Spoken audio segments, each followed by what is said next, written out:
The concept of assuming attraction comes up over and over again, and I think by the time you reach an advanced level, it becomes pretty much an afterthought, to where you get it almost every time you go up, you talk to the girl, just be loud, have fun, the attraction takes care of itself, or the girl isn't attracted and you move on to one that is, and you'll definitely find a girl sooner or later in that environment that's going to be into you. What I want to cultivate now is to take that a level further. Where this was really obvious for me was we went to the Ukraine, we were in Kiev, which is probably one of the most fantastic cities I've ever been for partying and meeting beautiful, gorgeous women. But what's really interesting is because of the Russian communist socialism type of thing, I don't know what causes it, the women are very submissive. The guys were too. Everyone was just very kind of indifferent to everything going on. And the problem was I assumed the attraction enough. So I went up, girls, they were super into me, especially being American. They're thinking, oh my God, this guy's American. Green card, yeah. The attraction was really easy to get. But after the first night out, I felt like there was no opportunities to pull a girl home. And I was thinking, I'm like, she was down, I think. She was down, I think. I didn't know what to do. There was no indicators there. I wasn't seeing the windows that I'm so used to normally seeing because I'm in a new culture. And on the one hand, I talked about, again, assuming attraction. But what's the next level? And to bring the next level in, there's a story I heard, I don't remember who I heard this from, about Leonardo DiCaprio walking into Tao, which is a club in Las Vegas. And so the story goes, is he walks in with his hat on and a hoodie, and he just goes and he sits down at a table, and he's sitting at the table, and some hot girl sees him, runs over, sits down next to him, and he just grabs her by the hand, and they walk out and go up to his hotel room. Because he's fucking Leo. Of course, this is how it goes down. And I could totally see that happening, which is pretty fucking awesome. So, is he assuming attraction? Of course, he's assuming attraction. But he's not only assuming attraction, he's assuming the clothes. He's assuming this girl wants to hook up with him. So it's a whole nother level. It's not going up and like, you like me. Yeah, you like me. It's every girl you walk up to, you're thinking, I'm fucking Leo. This is done.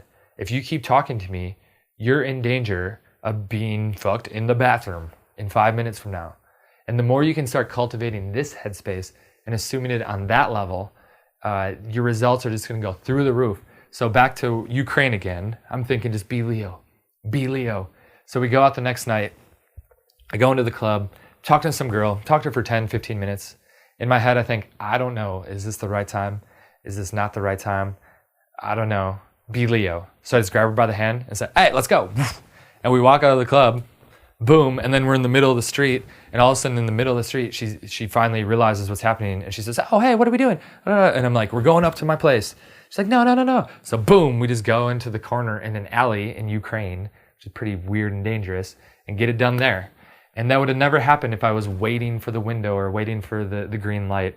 And it comes back to what we were talking about before, about mining for gold, where you just push it, and you keep that pressure on, no matter what the scenario or what she seems to be doing, as long as you're somehow moving things forward and assume it. It kind of sounds like I'm losing the self-amusement side of things here and really getting into the primal, this is going to happen, this shit is dangerous, I'm the dangerous sex-worthy man. And yeah, I agree that the self-amusement kind of shifts into a different realm. The way I like looking at it is how I feel, how a shark, I'm a fucking great white shark in the middle of South Africa, and I see my little seals rolling up on the surface.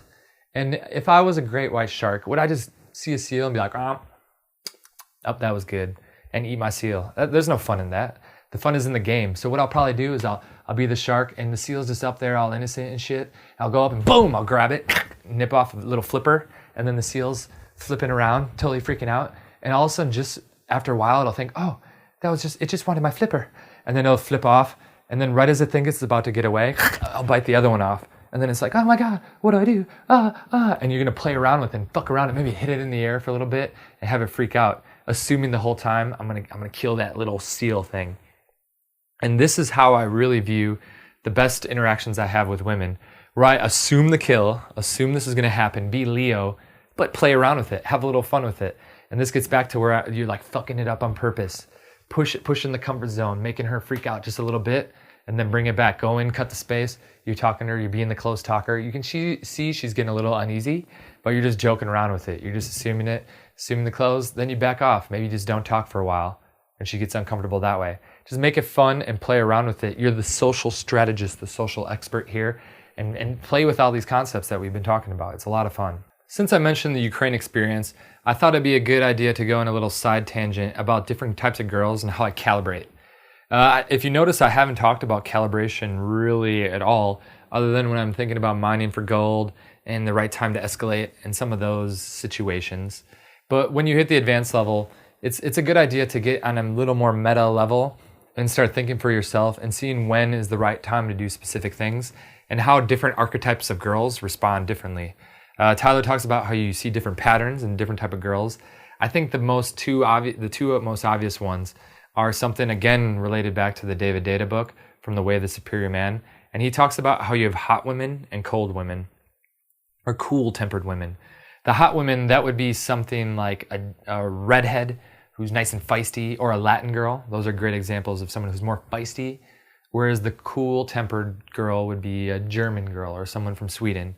And it's not so much that their ethnicity is going to change it, although the pattern really is that simple. If she's Colombian or some Latin one, it's almost every one of those girls is exactly the same.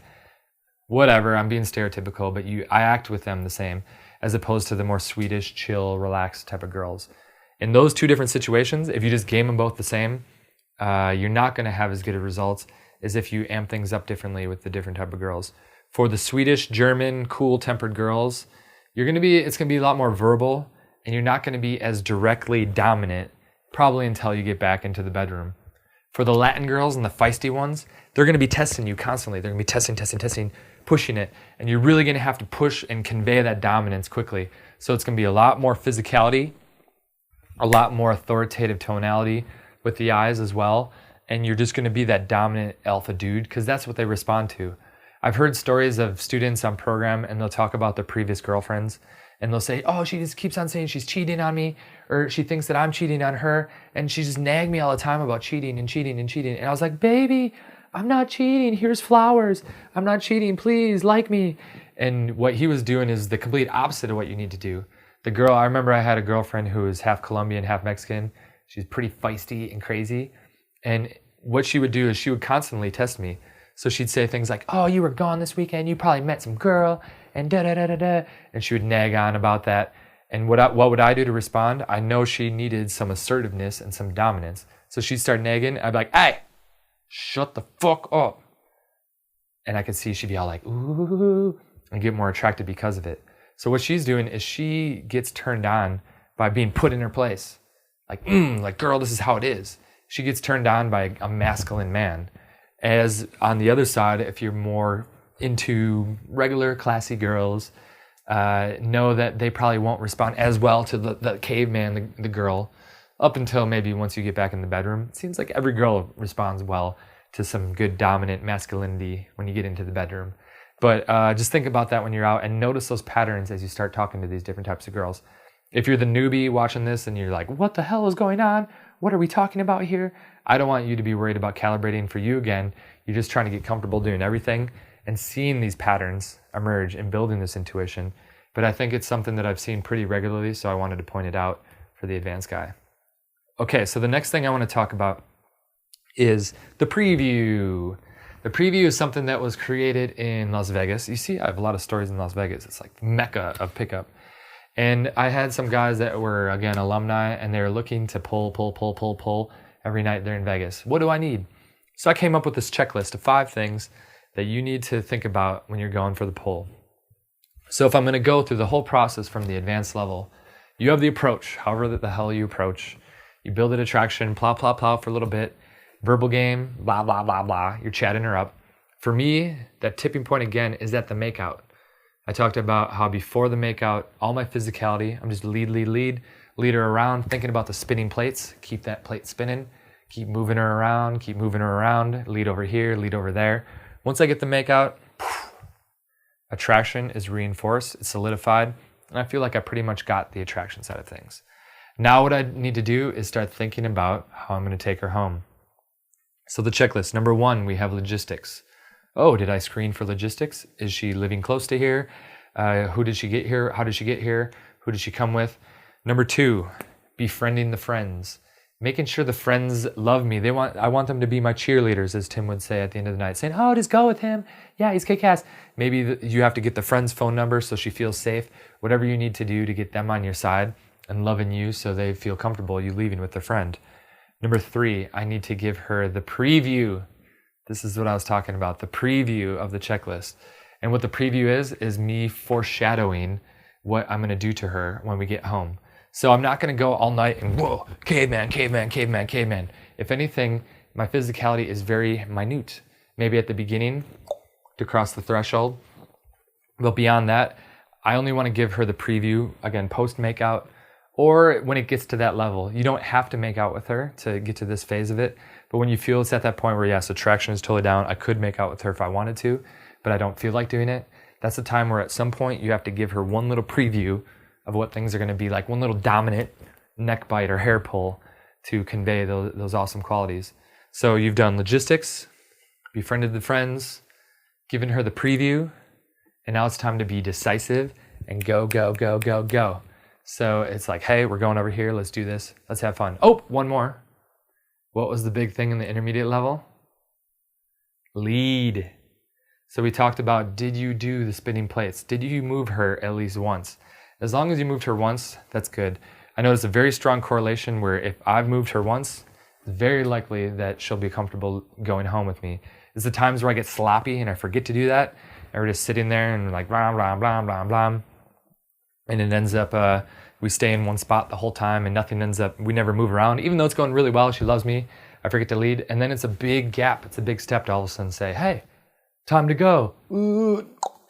So just get one in there. Just get that check mark, right? It's a checklist for a reason. Did I lead? Yep, I got it. If you can accomplish those things, being decisive, leading, befriending the friends, checking logistics, and giving her the preview, your checklist is pretty much set, and you have a high likelihood of being able to consistently get that home without many problems. The big thing with the preview, so I talk about that, is it really necessary to get that unapologetically sexual, give her some dominant preview? I don't think it's necessary whatsoever to get that girl home or to date this girl and hook up with her sooner or later. But what I've noticed is I used to get so much resistance in the bedroom where I'd get that girl home and she'd say, no, not tonight. I just met you. Oh, no, all these different type of things. When I've given her the preview in the club and I've said something like, oh, I just want to fuck you right now. Or I want to do this right now. When she hears that and she's like, yeah. Then when you go home, it's not like all of a sudden she's going to say, well, no, what are we doing? She's almost admitted to it or verbalized that she wants us to. So when you get back home, that conversation just never even happens.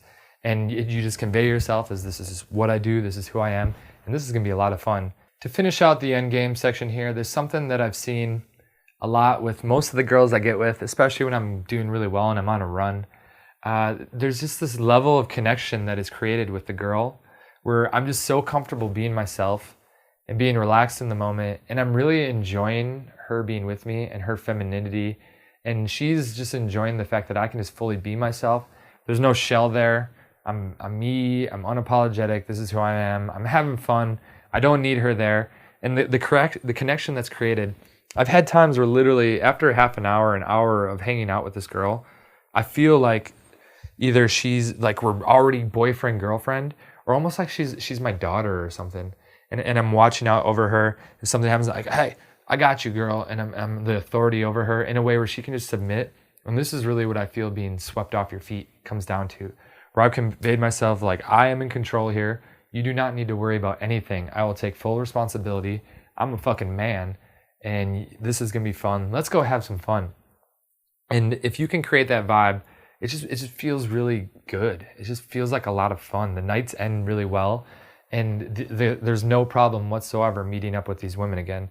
I hear guys at the intermediate level talk about how maybe they hook up with some girl and then they never call her back.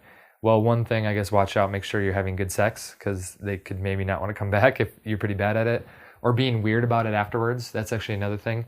A lot of guys, if they haven't been with a lot of women, they think that because they hooked up with the girl that she wants a relationship. So they're like, hey, we're gonna be like not seeing each other all the time, and they send these weird mixed signals, and the girl just gets confused and doesn't want to hang out again. But if you can get to that point where you're just really enjoying her, she enjoys you, and you just go home and have some fun, the game gets really fun, and the abundance you have is just absolutely ridiculous. So I hope throughout the process here, you've picked up things along the way. You can see I really enjoy the advanced section, as well as teaching guys at every level. Every guy I've on bootcamp, I love the newbies because everything is brand new and they're super excited. I love the intermediate guys because you can see a drastic shift in a single weekend. And the advanced guys are a lot of fun because there's a camaraderie there where I can learn from them, they can learn from me, and no matter what, there's going to be another level for them to reach. So if I see you on a weekend program, I hope to see you in person sometime. Otherwise, keep going. We got more weeks ahead with more content. I've left things out and specifically created a game plan for you to follow as each week goes by. So enjoy that, and I'll hear you either on a call or hopefully in person.